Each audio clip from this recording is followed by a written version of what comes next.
Welcome back, everybody, to A Vacuous Vocation, where we discuss the ideas of anarchism. And today I want to discuss a concept. This concept is planning for freedom. And Mises had this term in his book, Human Action, that caught me when I was reading it, and the term was Russification. This idea of creating a society where, to use what we're going to talk about, planning for freedom. But this is almost a paradox in terms because freedom necessarily implies the individual liberty to do what one wants to do within one's own faculties, as long as someone remains, nonviolent and peaceful with other people. So freedom, in a sense, combined with another Marxist term, the anarchy of production, allows for a market society to develop. Now, we cannot create, if you will, freedom. What we can create is societies that are controlled, that are centralized, that are planned. And this leads step by step towards socialism. So, Mises also has a book that I have not read yet under the same title, Planning for Freedom, and the subtitle is Let the Market System Work. I think that's the subtitle. But when we look at the United States currently, as it is, the United States has gone, to use the intro of Dave Smith's podcast, Part of the Problem, has gone from the world's smallest government to the world's largest government. And the bureaucracy of the United States is insane.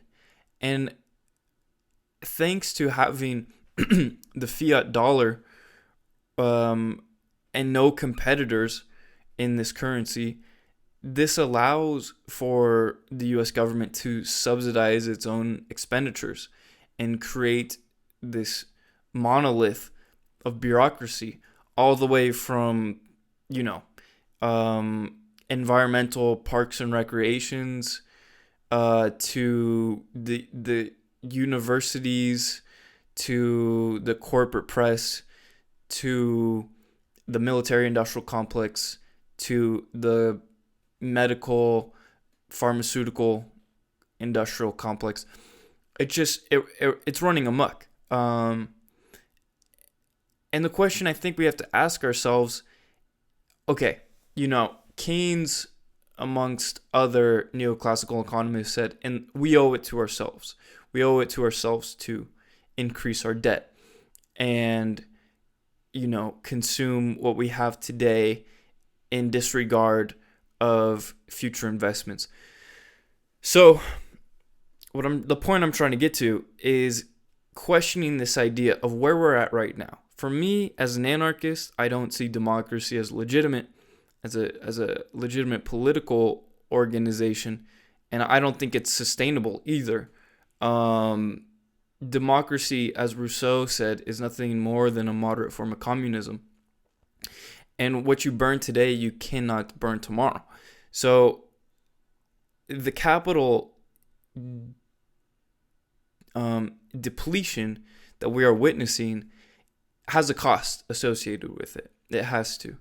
And I don't think what we witness today in the government, the size of the bureaucracy that we have, is sustainable.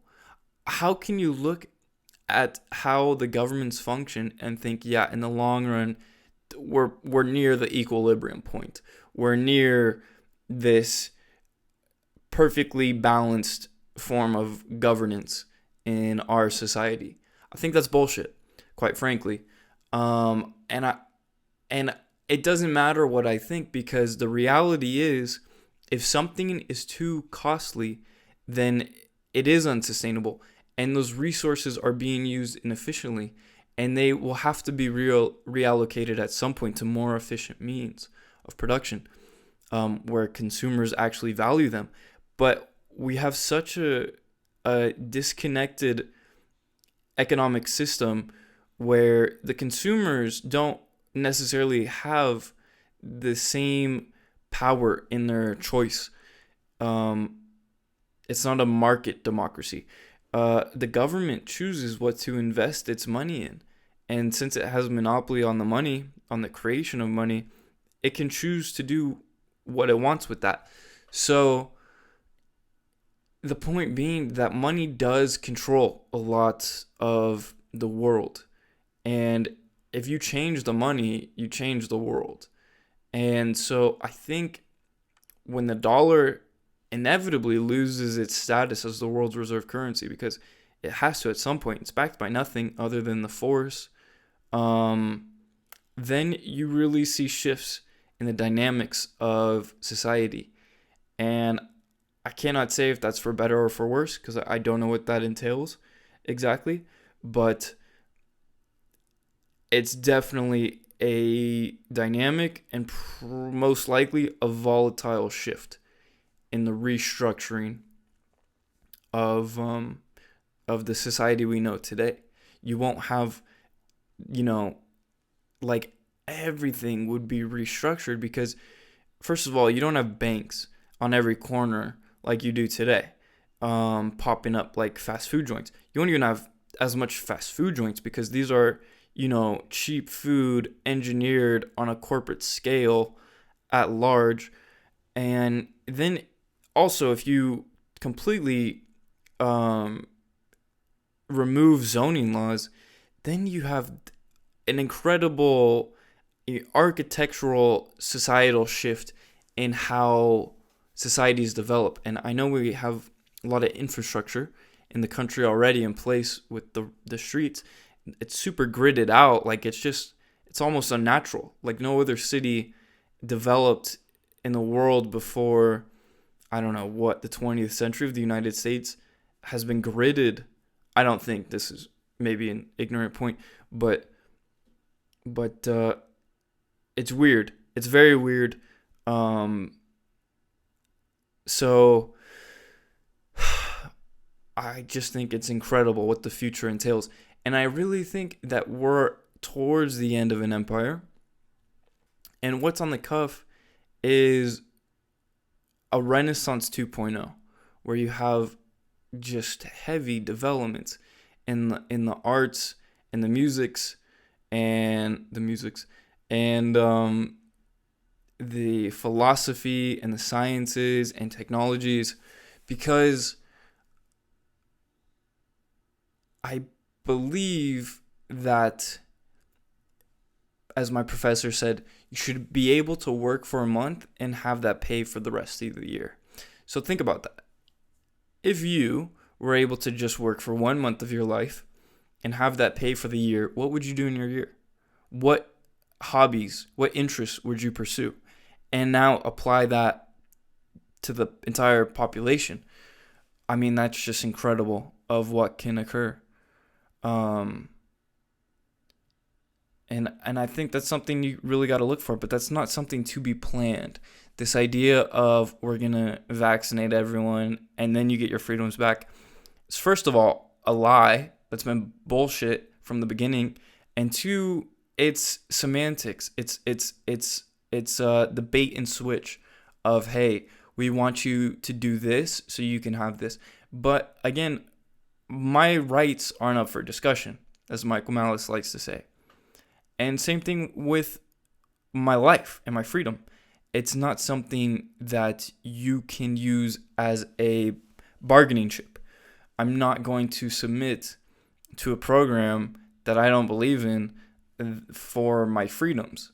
Because then you're just admitting that I'm not free. And once you admit that I'm not free, then this mirage of freedom, this illusion, falls down. And now you really got to take the mask off, per se, and reveal the nature of the authoritarianism that exists in the nature of the state.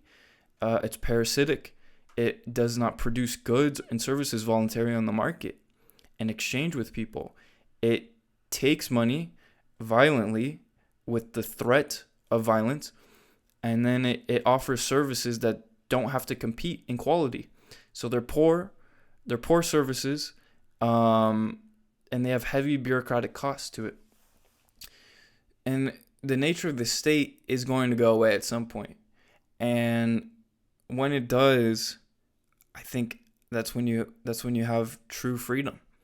And that's going to be something beautiful to witness. Now, again, what comes after, that's difficult to say, but in the philosophy of anarchism, the insurance companies are the blueprint to the natural governance, to running a private law society, because the assets of insurance companies are people.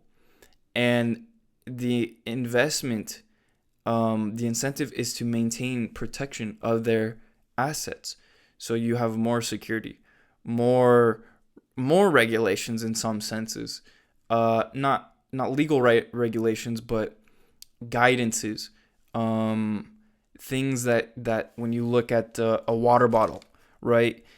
You see this, it has this stamp, and this stamp. My insurance company said, okay, this is healthy, it's kosher, it has these ingredients, doesn't have these ingredients, it's safe to consume. Right now, what we have in the status model is just the FDA. And the FDA is prone to type 1 errors and type 2 errors. Either something is safe and effective and not approved, or something is not safe and effective and it is approved.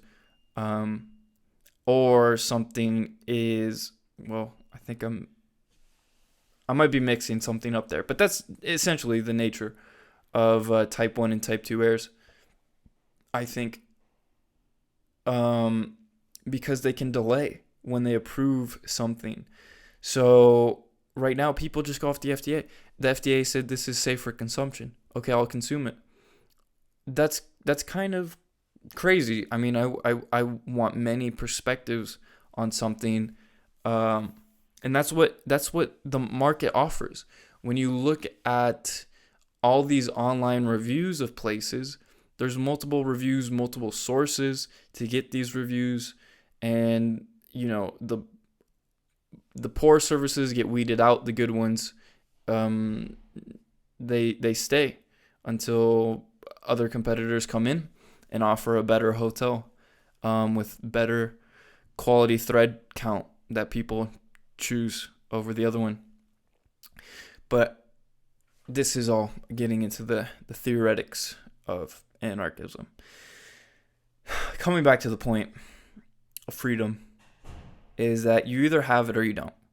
And you cannot plan for it in the Russian sense.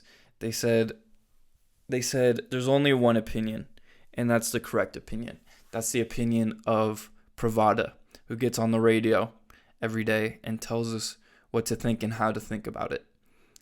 And I'm telling you, the corporate press, yeah, there's a couple channels on your TV of where to get your news from, but they're lockstep and key. Same thing with the universities. How is it that the universities coast to coast in the United States all have the same position on these studies that they have to offer and everything in between? How is it that Stanford and Harvard are getting to the same conclusions on this stuff? And then the worst part is America is the center, and it's coming over into the perimeter, not the perimeter, the periphery, the external places, like here in Spain. Now they're talking about all the issues that I was listening to in my undergraduate time in the United States. So once the internal collapses, you have this delay, this rebound, this wave that goes out, and it sends a message to these external positions, whether they're countries or universities, corporations, whatnot, that well, I'm getting into something that I don't really understand, so I guess I'll just leave it there. Be safe, be good, peace.